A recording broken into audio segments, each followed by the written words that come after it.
টলিপাড়ায় ফের উদ্বেগের খবর। পরিচালক অনীক দত্তের মারা যাওয়ার ঘটনার রেশ কাটতে না কাটতেই সামনে এলো অভিনেত্রী মৌলি দত্তকে ঘিরে এক চাঞ্চল্যকর ঘটনা। পরিণীতা ধারাবাহিকের পরিচিত এই অভিনেত্রী ঘুমের ওষুধ খেয়ে আত্মহত্যার চেষ্টা করেছিলেন বলে জানা গিয়েছে। বর্তমানে তিনি চিকিৎসার পর ভালো আছেন। একটি সংবাদ মাধ্যমকে দেওয়া এক সাক্ষাৎকারে মৌলি নিজেই জানিয়েছেন, বহুদিনের মানসিক অবসাদ এবং কাজের অনিশ্চয়তা থেকেই তিনি এমন সিদ্ধান্ত নিয়েছিলেন। ঘটনাটি সামনে আসতেই টেলিভিশন মহলে শুরু হয়েছে চর্চা। অভিনেত্রী জানিয়েছেন, এই ঘটনার পিছনে কোনো প্রেম ঘটিত কারণ নেই। নিজের অবস্থার কথা বলতে গিয়ে মৌলি জানান, কাজ নিয়ে বহুদিন ধরে অবসাদে ভুগছিলাম। এখন আমি যে প্রজেক্টটা করি সেখানে আমার তেমন কোনো ডেট থাকে না। তিনি বলেন, কলকাতায় তিনি একা থাকেন এবং ফ্ল্যাটের ইএমআই থেকে শুরু করে দৈনন্দিন খরচ সমস্তটাই তাকে সামলাতে হয়। তার কথায়, ফ্ল্যাটের ইএমআই চলে, এছাড়া কলকাতা শহরে থাকার বেসিক একটা খরচ তো থাকেই, সেটা আমাকেই চালাতে হয়। পরিবারের অন্যান্যরা কাটোয়ায় থাকেন বলেও জানিয়েছেন তিনি।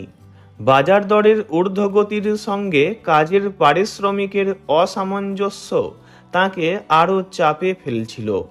সেই কারণেই মানসিকভাবে ভেঙে পড়ছিলেন তিনি।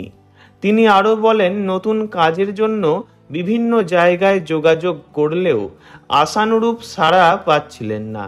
তার কথায়, যেখানেই কাজের জন্য বলছি ওরা সবাই হ্যাঁ দেখছি, জানাচ্ছি, জানাবো ইত্যাদি বলছেন।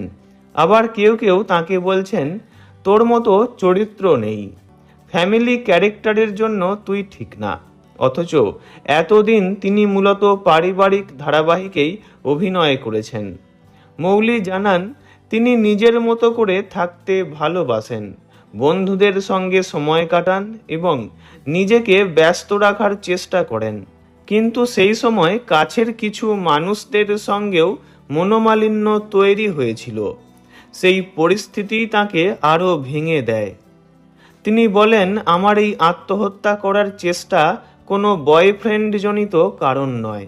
তিনি জানান, কাজের চাপ, অনিশ্চয়তা এবং ব্যক্তিগত অভিমানের মিশ্রণেই তার মনে হয়েছিল, আমার জন্য কেউ নেই, আমার কথা বলার লোক নেই, আমার জন্য কেউ ভাবে না।